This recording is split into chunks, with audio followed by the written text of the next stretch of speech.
हाँ, गायत्री विद्या मंदिर के यूट्यूब चैनल में आप सभी विद्यार्थियों का स्वागत है। जैसा कि आप देखेंगे, कक्षा 10 विज्ञान एनसीईआरटी का प्रश्न उत्तर चल रहा है। आज एनसीईआरटी प्रश्न उत्तर का 7वां प्रश्न है। 7वें प्रश्न के बाद के प्रश्नों को देखेंगे। कहें 7वां प्रश्न क्या है? चित्र बनाकर दर्शाइए कि दीर्घ दृष्टि दोष कैसे संशोधित किया जाता है।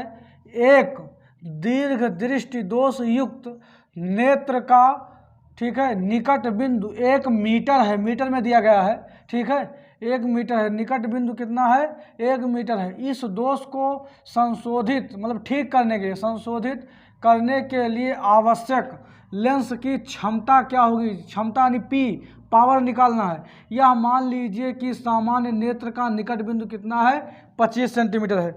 इसका निकट बिंदु मान लीजिए कितना है? 25 सेंटीमीटर है। यानी यू का मान कितना है? -25 सेंटीमीटर हो जाएगा, ठीक है। ये कह रहा है मानने के लिए। भी का मान दिया है, यानी प्रतिबिंब हमारा कितना दूर बना? 1 मीटर। अगर इसको हम सेंटीमीटर में कन्वर्ट करते हैं तो क्या हो जाएगा? 100 सेंटीमीटर। वो भी किस में? माइनस में हो जाएगा। समझ रहे हैं? माइनस में। अब हम लेंस के सूत्र लगा देंगे। लेंस का सूत्र लगाएंगे तो 1/f बराबर क्या होगा? 1/v माइनस 1/u, ठीक है। मान रखेंगे यहाँ 1/f बराबर 1/v का मान और 1/u का मान, इसका मान रखेंगे -100 और -1/u, u का मान क्या रखेंगे? -25। माइनस से क्या हो जाएगा? प्लस हो जाएगा, अर्थात 1/f बराबर हो जाएगा, ये 1/f बराबर हो जाएगा -1/100 और माइनस से क्या हो जाएगा? प्लस हो जाएगा और 1/ क्या हो जाएगा? 25।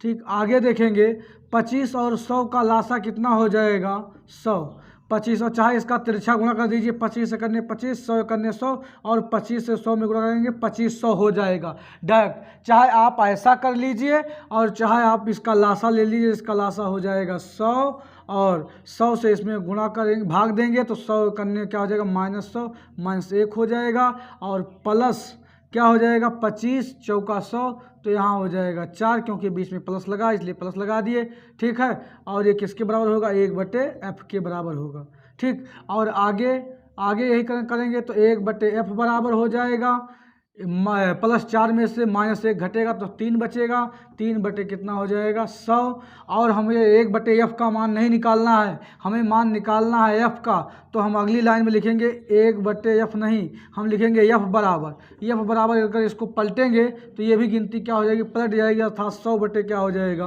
3।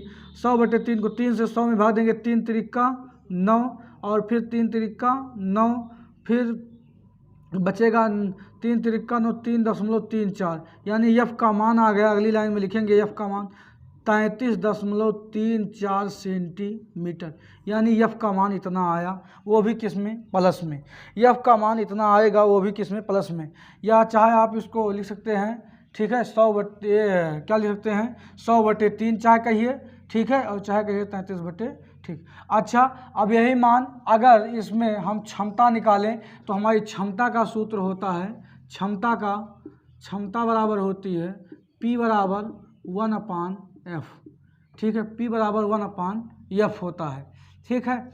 अगर हम P बराबर 1/f का मान रखते हैं तो यानी P बराबर 1/f, अगर 1/, में होता है तो 1/f लिखते हैं, ठीक है। अगर f का मान किस में होता है? मीटर में होता है तो। लेकिन f का मान अगर सेंटीमीटर में हम निकाले हैं, किस में निकाले हैं? सेंटीमीटर में, ठीक है। ये मान किस में है? सेंटीमीटर में है। तो अगर सेंटीमीटर में निकालेंगे 100/3 लिखेंगे, ठीक है। तो इसका मान, ये तो सेंटीमीटर में इसका मान 100 हो जाता है, 100/ क्या लिखेंगे? 3 लिखेंगे, ठीक है। तो ये पलट के कहाँ जाएगा? ऊपर जाएगा। ये पलट के कहाँ जाएगा? ऊपर जाएगा। तो क्या हो जाएगा? ऊपर पलट के जाएगा। तो ऊपर पलट के जाएगा तो P बराबर क्या हो जाएगा? 100/100, ठीक है, गुणे क्या हो जाएगा? 3 हो जाएगा। 100 से 100 क्या हो जाएगा? कट जाएगा। P बराबर +3 डायोप्टर। क्षमता का मात्रक क्या होता है? डायोप्टर। क्षमता का मात्रक होता है डायोप्टर। आ गया +3 डायोप्टर का उत्तल लेंस प्रयोग किया जाएगा इस दोष को दूर करने के लिए। ये बातें आपको मालूम होनी चाहिए।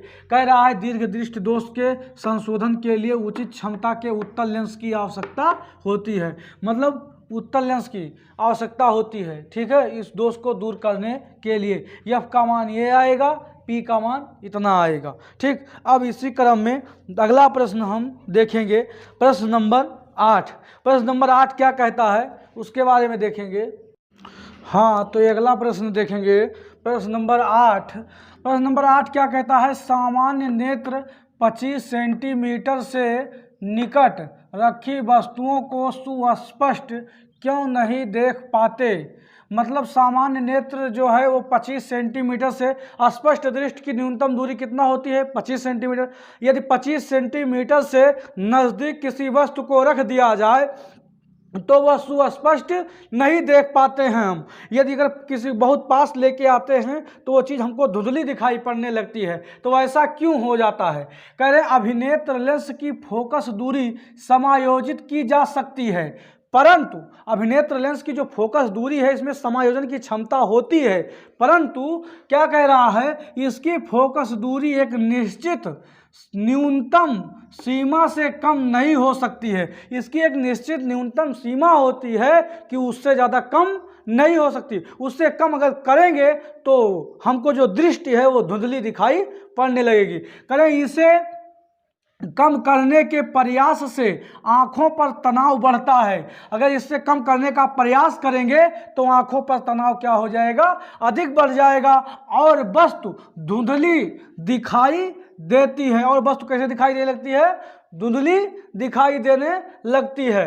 कह रहे हैं वस्तु धुंधली दिखाई देती है, इसलिए सामान्य नेत्र 25 सेंटीमीटर से निकट रखी वस्तुओं को सुस्पष्ट नहीं देख पाते, ठीक है। सुस्पष्ट रखी वस्तु को देख नहीं पाते, मतलब 25 सेंटीमीटर से यदि नज़दीक किसी वस्तु को रख दिया जाए तो हमको धुंधली दिखाई पड़ती है, अर्थात वो साफ दिखाई नहीं पड़ती है, एक निश्चित सीमा है। अच्छा, ये क्वेश्चन नंबर 8 था, ठीक है। क्वेश्चन नंबर 8 हो गया। अब क्वेश्चन नंबर 9 है।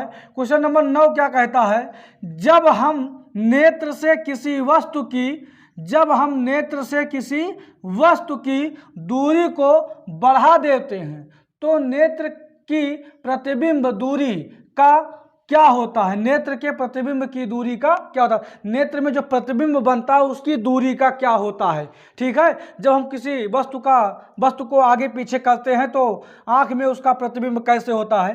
कह रहे हैं जब हम नेत्र से किसी वस्तु की दूरी बढ़ा देते हैं तो नेत्र के समंजन गुण के कारण, नेत्र क्या जो समंजन गुण होता है, समंजन गुण के कारण रेटिना पर वस्तुओं के बिंब भिन्न भिन्न स्थानों पर बनते हैं। इसके रेटिना पर जो प्रतिबिंब बनता है वो भिन्न भिन्न स्थानों पर क्या होता है, बनता है। कह रहे हैं इसलिए नेत्र की प्रतिबिंब दूरी वही होती है, इसलिए नेत्र के प्रतिबिंब की दूरी क्या होती है, वही होती है जो उसकी रहती है, ठीक है। अर्थात दूरी बदलती नहीं है, जो दूरी रहती है वही दूरी रहती है।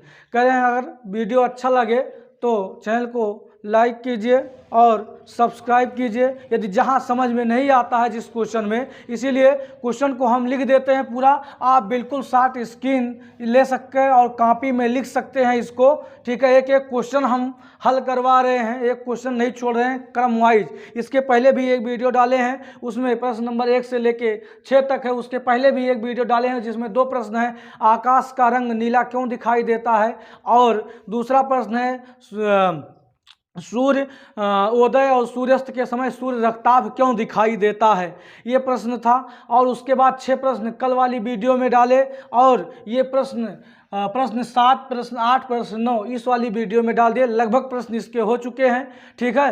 अब हम अगला टॉपिक पढ़ेंगे, ठीक है। धन्यवाद।